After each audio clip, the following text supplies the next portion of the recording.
Kenapa saya ini dulu bisa mengaji tapi sekarang sangat parah ya, terbata-bata, bahkan teman-teman yang lainnya punya hafalan, ada yang menyelesaikan juz 30, sementara saya hanya beberapa surah saja di juz 30. Jadi ini juga mungkin kelebihan untuk teman-teman yang banyak menyebarkan video-video dakwah dan sebagainya. Kita mungkin yang lingkungannya tidak terlalu mendukung mungkin, tapi dengan ada wasilah seperti ini, video dakwah atau potongan ceramah asatiza, video murattal dan sebagainya, ini sedikit banyak memberikan pengaruh kepada anak-anak muda. Dan itu alhamdulillah kami rasakan. Masya Allah, ternyata bukan penghalang masalah latar belakang kita pesantren atau sekolah umum. Insya Allah kalau punya kemauan dan serius, insya Allah bisa. Dan alhamdulillah ya, bisa. Luar biasa ya, Masya Allah.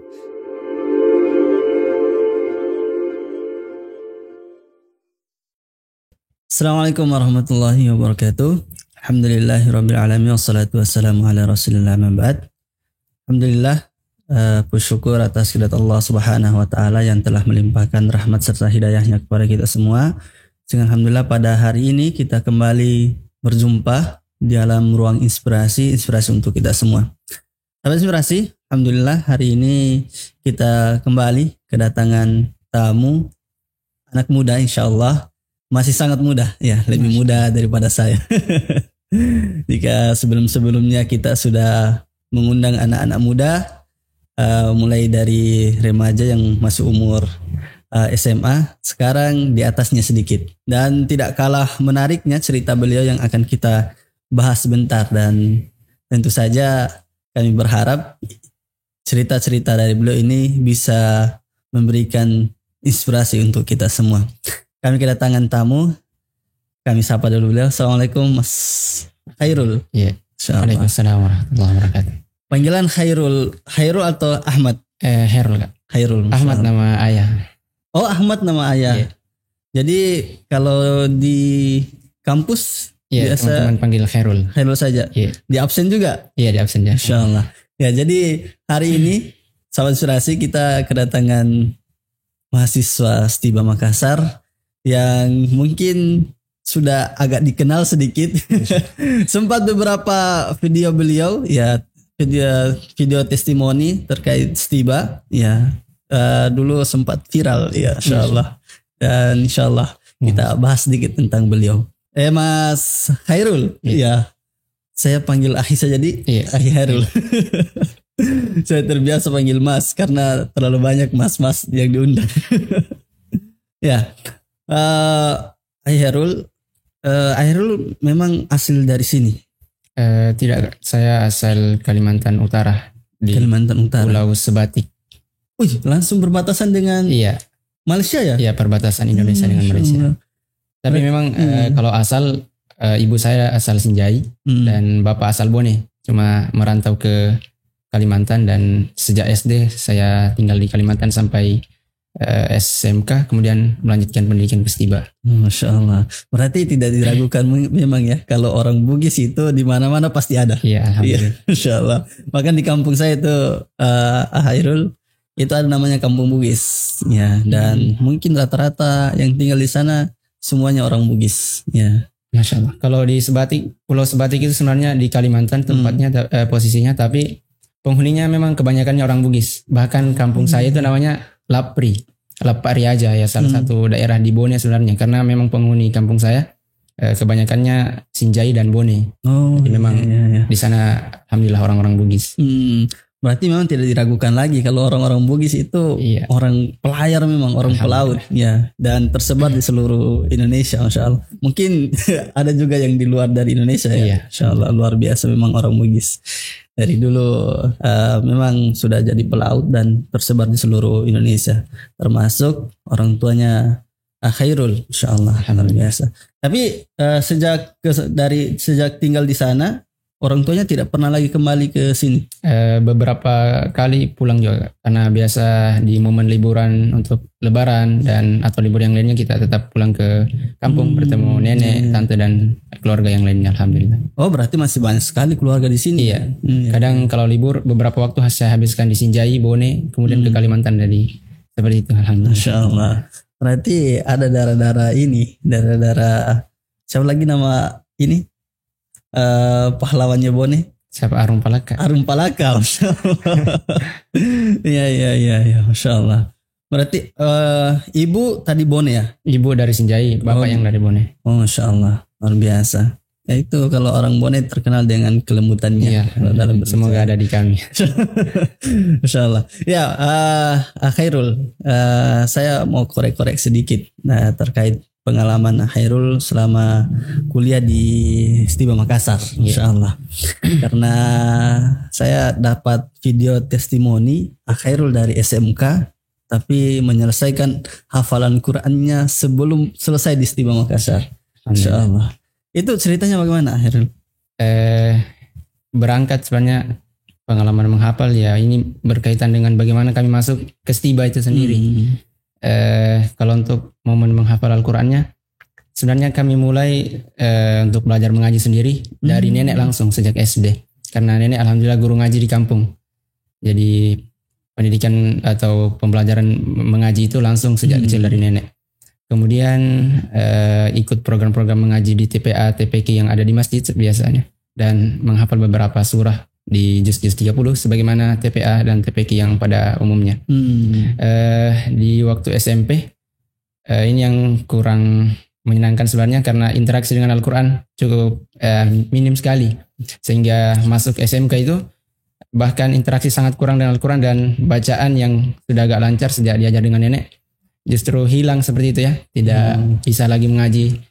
Berangkatlah di akhir-akhir SMK kelas 12 ada keresahan, kenapa saya ini dulu bisa mengaji tapi sekarang sangat parah ya, terbata-bata, bahkan teman-teman yang lainnya punya hafalan, ada yang menyelesaikan juz 30 sementara saya hanya beberapa surah saja di juz 30.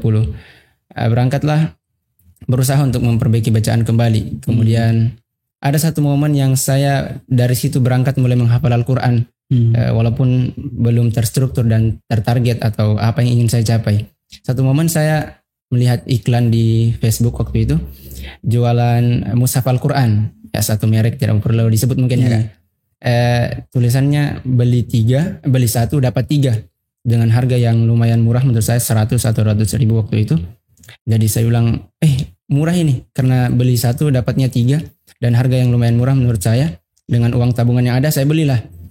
Ternyata saya merasa tertipu dengan promo ini. Yang datang ternyata bukan 3 bukan 3 mushaf tapi 3 produk, ya 1 mushaf, 1 tasbih dan 1 buku kecil panduan menghafal Al-Quran. Jadi sebenarnya merasa kecewa karena tidak sesuai promo yang saya baca, dan sebenarnya ini juga berangkat dari kesalahan saya membaca promonya, ternyata 3 produk bukan 3 mushaf. Karena sudah punya mushaf untuk hafalan Al-Quran, kalau bahasanya mungkin supaya mushafnya tidak menganggur, saya mulai saja hafal-hafal Al-Quran. Saya mulai menghafal. Saya tidak tahu ternyata untuk menghafal Al-Quran itu kita mulai menyelesaikan dulu hafalan-hafalan yang ringan dari juz 30. Jadi saya langsung memulai di juz awal surah Al-Baqarah. Dan ya terasa berat karena tidak ada guru, tidak ada pemandu dan sebagainya. Berangkatlah sampai hafalan saya sampai di ayat 20 atau 30 itu.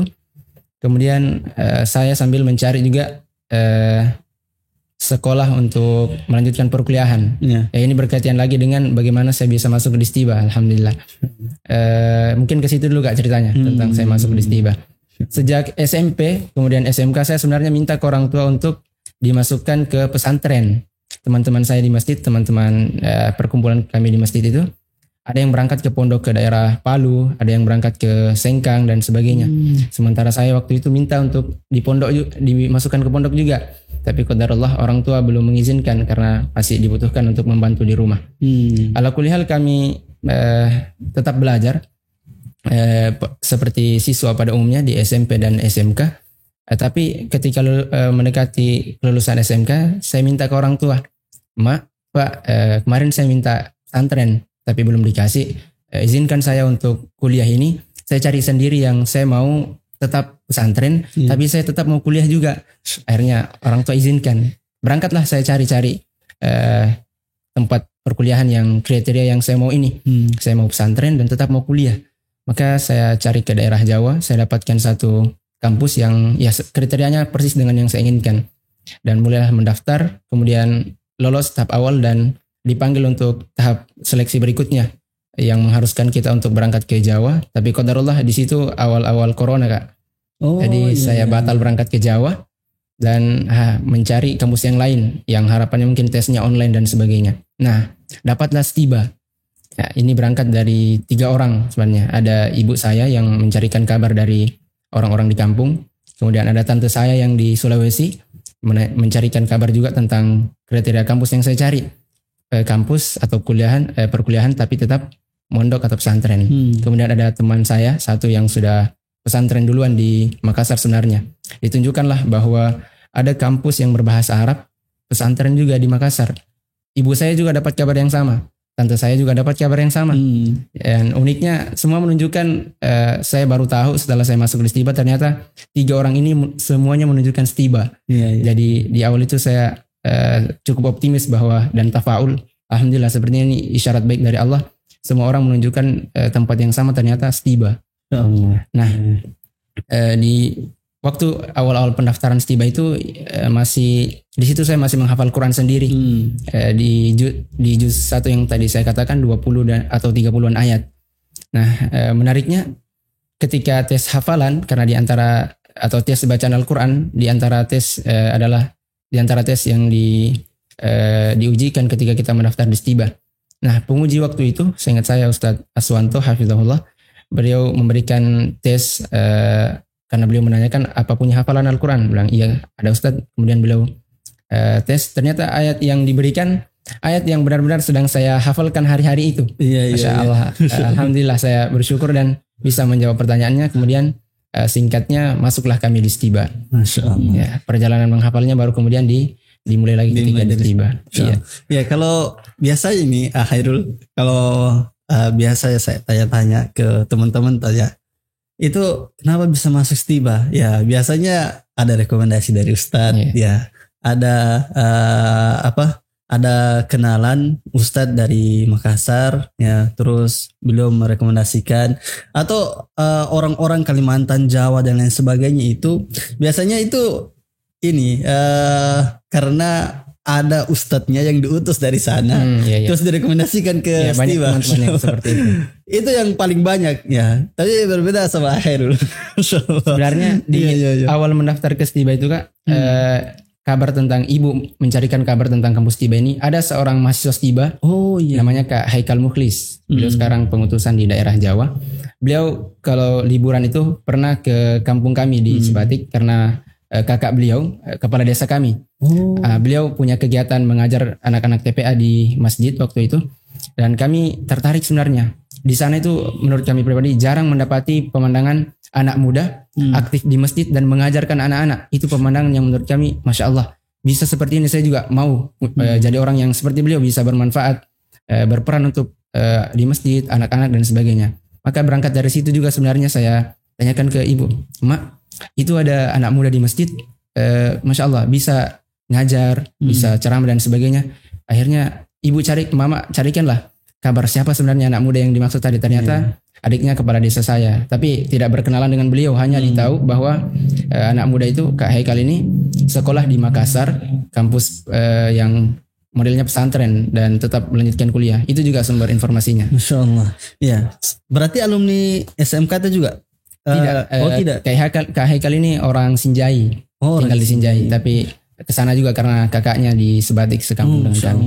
Berarti sempat ini meluangkan waktunya ke sana karena mungkin melihat di sana kurang ya aktivitas belajar mengajar Al-Quran ya. Insya Allah. Dan waktu itu Khairul sempat melihat. Walaupun ya tidak sempat kenalan, tanya-tanya, jadi cuma mencari kabar dari ibu-ibu dan alhamdulillah dapat kabarnya. Alhamdulillah. Betul-betul sinyal dari Allah ya. Iya, alhamdulillah. Luar biasa. Ya, ini tadi Khairul sempat bilang bahwa yang pertama kali ngajar Al-Quran itu nenek. Itu nenek tinggal di sana juga? Iya, nenek tinggal di Sebatik juga. Sebenarnya orang tua tinggal di Kalimantan, tapi awalnya itu bapak sendiri kerja di Malaysia, ibu juga di Malaysia, dan kami tinggal dengan nenek sejak SD sampai dengan umur SMP kira-kira. Orang tua sudah membangun rumah di Sebatik juga, barulah kami tinggal dengan orang tua, tapi juga bersebelahan rumah dengan nenek. Jadi memang sejak kecil dirawat nenek, kemudian diajar mengaji, alhamdulillah. Insya Allah. Mungkin orang tua tak sering bolak-balik ya. Iya, seperti itu memang kebiasaannya orang-orang di Sebatik ya. Kalau punya pekerjaan di Malaysia memang sering bolak-balik. Insya Allah. Alhamdulillah. Berarti termasuk Khairul juga. Iya, dulu memang kalau liburan di waktu SD itu Kak, kita ketika ada libur sepekan atau sebulan, memang dimanfaatkan untuk ke Malaysia untuk ya di antara tujuannya mungkin sedikit berlibur juga atau belanja perlengkapan sekolah dan sebagainya. Insya Allah. Iya. Alhamdulillah, saya mau sekali begitu. Bisa jalan-jalan ke Sebatik. Jalan-jalan ke Sebatik, ya berkedok ya. Kedoknya jalan-jalan ke Sebatik. Ternyata ke Malaysia. Ke Malaysia. Tapi tidak ada penjaganya atau? Ada kan, ada tentu. Oh ada, tapi diizinkan ya, tidak diizinkan, Masya Allah. Ya, ini Khairul, tadi sempat juga disinggung kenapa pada saat masuk di bangku SMP itu kurang interaksi dengan Al-Quran. Apakah ada hal-hal yang ini? Mungkin karena lebih banyak main saja mungkin Kak. Ya biasa kalau anak-anak kan mau banyak main saja, ya kumpul dengan teman-teman, jadi tidak tertarik begitu. Mungkin ada kegiatan-kegiatan rohis kalau teman-teman tahu, tapi kami tidak terlalu tertarik. Di SMK bahkan kami lebih aktif di kegiatan pramuka. Juga tidak ada kegiatan-kegiatan rohis, jadi mungkin seperti itu. Tidak ada lingkungan yang mendukung, akhirnya agak cukup jauh dari Al-Quran. Insya Allah. Berarti di SMK Khairul masuk rohis juga? Tapi tidak. Oh tidak ya? Di SMK betul-betul fokus pramuka. Cuma ada kesadaran di akhir-akhir atau naik kelas 2 dan kelas 3 itu ada kesadaran tentang itu, membaca Al-Quran. Ya, di situ juga mulai mengenal video-video dakwah dan dapat nasihat-nasihat. Akhirnya terdorong lah, kok bacaan Al-Quran seperti ini saja tidak ada peningkatan. Juga teman-teman ada yang punya hafalan, kita ya cuma itu beberapa surah, 3 qul dan sebagainya. Jadi ini dari pandangan saya pribadi ya, Khairul, ini bagus sekali. Ini saya serius, sangat bagus. Kalau biasanya di kampung-kampung itu tidak peduli itu dengan hafalan Quran, bacaan Quran. Ya, kalau sudah masuk SMA ke atas itu tidak peduli itu. Ya mungkin keadaannya sama lah kampung gitu. Iya. Hampir sama lah. Ya mungkin yang masih aktif dalam membaca Al-Quran, terus ikut-ikut kajian, mungkin anak-anak rohis. Ya, itu pun tidak terlalu sering juga, ya, sampai menghafal Al-Quran. Tapi berbeda sama Khairul mungkin ya. Mungkin ada motivasi tersendiri waktu itu, atau melihat mungkin anak muda di sana, bagus bacaannya, atau saya cita-cita mau jadi imam deh nantinya. Oh iya. Di waktu SMK itu kelas 2 atau ya kelas 11 12. Di situ marak-maraknya mungkin video-video yang saya dapat, video-videonya Ustaz Muzammil Hasballah, kemudian ceramah-ceramah asatidzah, termasuk juga kalau mungkin gerakan-gerakan yang dikatakan gerakan hijrah. Ya di situ saya banyak dapat video-video seperti itu. Jadi ini juga mungkin kelebihan untuk teman-teman yang banyak menyebarkan video-video dakwah dan sebagainya. Kita mungkin yang lingkungannya tidak terlalu mendukung mungkin, tapi dengan ada wasilah seperti ini, video dakwah atau potongan ceramah asatidzah, video murattal dan sebagainya, ini sedikit banyak memberikan pengaruh kepada anak-anak muda. Dan itu alhamdulillah kami rasakan. Yang juga awal gerakan hijrah dan azam untuk memperbaiki diri itu ketika ada satu video, seorang ustadz mengatakan, kami ingat sekali awal dari mendengar video ini kami mulai menjaga sholat. Man taraka sholata muta'ammidan faqad kafara jihara. Barang siapa yang meninggalkan sholat secara sengaja maka kafirlah ia secara nyata. Allah alam bagaimana penjelasan ustadz ini, rincinya kami lupa waktu itu, tapi berangkat dari video ini sebenarnya sejak itu perasaan kalau mendengar azan tapi tidak sholat, cuma pergi main dengan teman-teman, itu ada perasaan tersendiri, ini saya kafir enggak atau bagaimana, saya meninggalkan Islam kalau tidak sholat. Ya mungkin di antara wasilahnya itu ya mendengarkan video-video dakwah, kemudian mendapatkan video bagaimana anak muda ternyata kalau dekat dengan Al-Quran kegiatannya mereka Masya Allah seperti itu. Dari situlah perasaan mau hijrah, mau belajar, mencari kampus agama akhirnya. Alhamdulillah. Ya ternyata kepolosan itu juga penting ya. Alhamdulillah. Masya Allah. Tiba-tiba langsung Allah, ternyata saya kafir atau tidak ini? Karena selama ini tidak pernah sholat ya. Karena mengaku sebagai orang Islam tapi ternyata tidak sholat. Ya. Itu kan bentuk dari kepolosan juga. Masya Allah, luar biasa.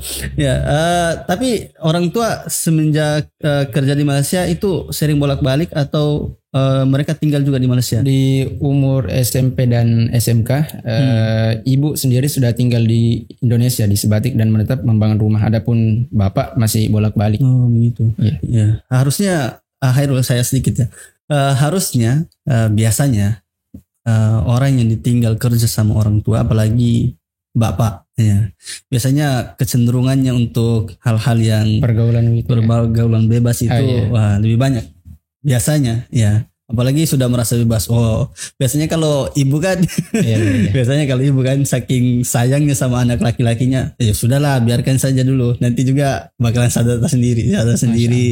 Biasanya kan begitu. Nah, tapi mungkin beda didikan dari ibu tak. Iya, alhamdulillah. Kalau ya banyak kasus seperti itu biasanya kalau jauh dari ayah atau bapak, sosok bapak biasanya pergaulan sangat bermasalah biasanya ya atau umumnya. Tapi alhamdulillah sejak kecil walaupun ayah atau bapak sebenarnya bolak-balik ke Malaysia tapi setiap ketemu tetap ada hubungan yang baik alhamdulillah. Bahkan sejak kecil kami diberikan nasihat dari bapak di satu kejadian misalnya, jadi itu yang jadi pegangan dan pengingat untuk jadi anak yang baik lah mungkin seperti itu. Juga yang saya syukuri waktu tinggal dengan kakek dan nenek, untuk nenek alhamdulillah masih hidup, semoga Allah menjaga beliau, dan kakek sudah meninggal dunia rahimahullah. Cukup ketat sebenarnya penjagaan dari kakek dan nenek. Jadi walaupun tidak dekat dengan ayah karena bolak-balik ke Malaysia, tapi kakek dan nenek itu penjagaannya Masya Allah. Ya kalau kami panggil sebenarnya atok dengan nenek, kalau di sana bahasanya itu ketat. Dan pergaulan walaupun tidak ada, sekali lagi bapak seringnya bolak-balik ke Malaysia, tapi kakek itu ketat sekali. Bahkan pergaulan dengan teman-teman untuk biasa orang kata-kata kasar, kotor dan sebagainya itu dari kakek sangat, atau dari atok tegas sekali untuk masalah itu. Kapan didengar kita kata-kata yang seperti itu sangat mungkin dihukum atau bagaimana, diingatkan dengan tegas. Kemudian nenek juga menjaga pergaulan, permainan, main dengan teman-teman juga diingatkan batasnya. Jadi alhamdulillah tetap bisa, yang kakak katakan tadi mungkin masih polos karena itu ketat penjagaannya atau dengan nenek. Ya berarti memang dari orang tua nenek itu sudah sangat ketat ya penjagaannya, insya Allah. Tapi untuk pergaulan di sana, Hairul, ini dalam tanda kutip ya. Kalau di sana marak tidak seperti pergaulan bebas, misalnya minum-minuman keras? Masuk juga Kak, masuk. Cuma kalau berbanding di kota yang saya lihat di Makassar dengan di sana, ya jauh tentunya. Oh jauh ya. Alhamdulillah masih aman lah. Walaupun ya ada saja pergaulan-pergaulan yang lewat batas, tapi untuk kadarnya mungkin masih agak aman lah dibanding di kota. Alhamdulillah. Paling di bawah sekali lah. Insya Allah. Ya kalau memang di kota dengan di kampung ya di kampung itu jauh berbeda sekali. Ya. Saya mau fokus ke hafalannya Hairul. Insya Allah. Itu ada metode sendiri untuk menghafal? Di awal-awal masuk Stiba sebenarnya di tahun pertama dan tahun kedua bagi saya itu momen untuk menyesuaikan diri dan mencari cara untuk belajar, cara untuk menghafal di Stiba. Karena saya kan alumni SMK, kemudian masuk ke Stiba itu tidak tahu bagaimana programnya dan kegiatannya anak-anak asrama, anak-anak pesantren bagaimana. Jadi masuk awal Stiba itu di waktu-waktu awal tahun pertama, di situ kesempatan untuk masalah menghafal Quran, saya membiasakan diri untuk menghilangkan ngantuk setelah sholat subuh. Ya kita kan bukan kebiasaan kita yang anak SMK ya, setelah subuh mungkin di rumah langsung tidur, atau bahkan mungkin ya Allah musta'an dulu belum sholat. Jadi untuk duduk menghafal setelah subuh sampai dengan pagi itu bukan kebiasaan bagi kami. Jadi waktu-waktu awal itu membiasakan untuk itu dulu. Kami ingat momen-momen ketika di program persiapan bahasa Stiba, di situ harus bolak-balik ke WC itu setiap pada subuh mungkin 5-6 kali untuk wudhu kembali lagi, karena sangat mengantuk ya, karena bukan kebiasaan kami untuk duduk menghafal. Dan untuk metode-metode menghafal sebenarnya berangkat dari punya semangat dulu. Ya dari satu videonya yang kami dapat, video Ustadz alumni Stiba yang menyelesaikan hafalannya di Stiba. Dari situ kami dapat motivasi untuk ternyata kuliah di Stiba dengan padatnya kegiatannya, kalau bagus programnya bisa menyelesaikan hafalan. Ya. Video kami ingat video Ustadz Siswandi Safari hafizahullah. Ya, beliau menceritakan bagaimana beliau menghafal Al-Quran di Stiba, bahkan menjadi imam. Ya, dari videonya itu kami punya semangat untuk ya mau juga menyelesaikan hafalan. Walaupun waktu itu belum tahu bagaimana nanti jadinya, bagaimana caranya. Ya, pokoknya punya niat saja dulu. Dan tidak tanggung-tanggung. Saya enggak katakan yang penting di Stiba dapat 10 juz, 20 juz. Video yang saya dengar beliau menyelesaikan 30 juz. Jadi saya targetnya waktu itu bagaimanapun caranya, insya Allah di Stiba bisa selesai 30 juz. Dan ya dikatakan yang punya kemauan Allah tunjukkan nanti jalannya. Dan alhamdulillah teman-teman kita tanya-tanya, teman-teman di Stiba itu ada yang alumni sekolah umum, SMK, SMA, ada yang dari pondok Kak. Jadi kami tanya-tanya ke teman-teman yang dari alumni pondok, bagaimana caranya mereka menghafal Al-Quran.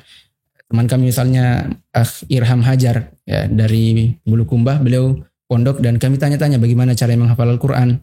Kemudian di satu momen mulailah menghafal walaupun dengan banyak jatuh bangunnya, bingung caranya, istiqomah dan sebagainya. Di satu momen kami ketemu satu buku dan sosok yang menginspirasi, Ustadz Arfan Arifuddin.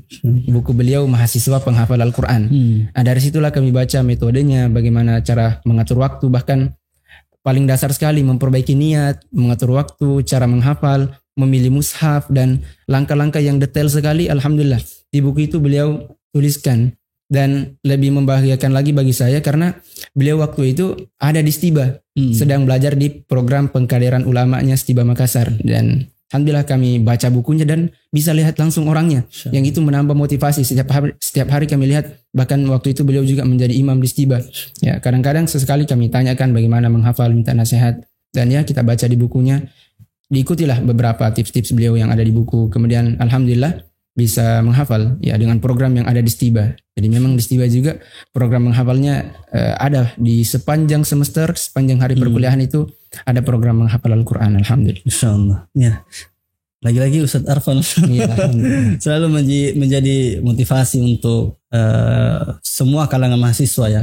Mungkin secara umum di Sulawesi lah. Insyaallah beliau menjadi salah satu percontohan mahasiswa yang sangat produktif, ya, sangat produktif.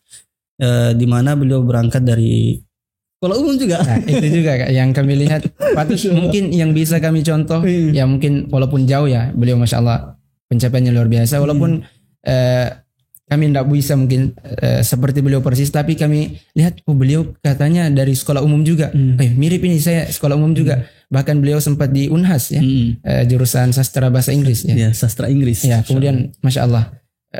Lanjut lagi pendidikan agama sampai masuk ke program kaderisasi ulamanya Stiba. Itu yang memotivasi kami, masya Allah. Ternyata bukan penghalang masalah latar belakang kita pesantren atau sekolah umum. Insya Allah kalau punya kemauan dan serius, insya Allah bisa. Dan alhamdulillah ya, bisa. Luar biasa ya, masya Allah.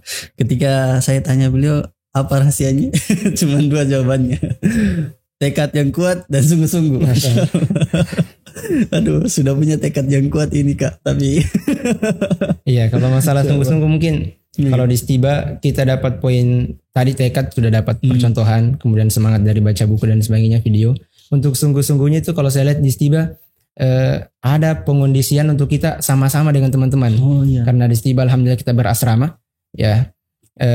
Di antara hal yang membantu kami pribadi untuk proses menghafal itu teman-teman yang ada di asrama.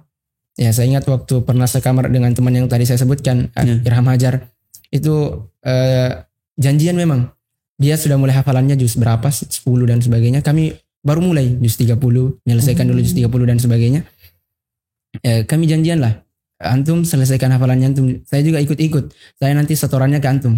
Ketika mungkin malas murojaah atau malas menghafal itu ada teman yang tadi mengingatkan.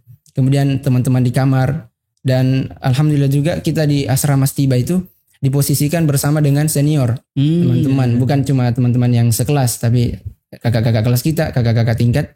Dan di antara mereka ada yang sudah menyelesaikan hafalan sebelumnya di pondok. Dan alhamdulillah waktu saya masuk di asrama Stiba awal-awal itu diposisikan sekamar dengan salah satu imam Stiba juga, Ustadz Iktiraf nama beliau. Beliau menyelesaikan hafalan di pondok, kemudian menjadi imam di Stiba. Di sesi atau waktu kita kumpul pekanan musyawarah kamar itu di Sabtu pagi, saya ingat kami. Di situ momen kami tanya-tanya, bagaimana Kak, atau mungkin kalau kita panggilnya Ustadz di kamar bahkan, Ustadz bagaimana caranya menghafal Al-Quran? Dan satu perkataan yang saya ingat dari beliau bilang, jangan mengaku penghafal Al-Quran kalau tidak bisa duduk 2 jam dengan Al-Quran. Ya banyak motivasi, di antaranya itu. Banyak motivasi untuk kita lebih serius bersama dengan Al-Quran di Stiba.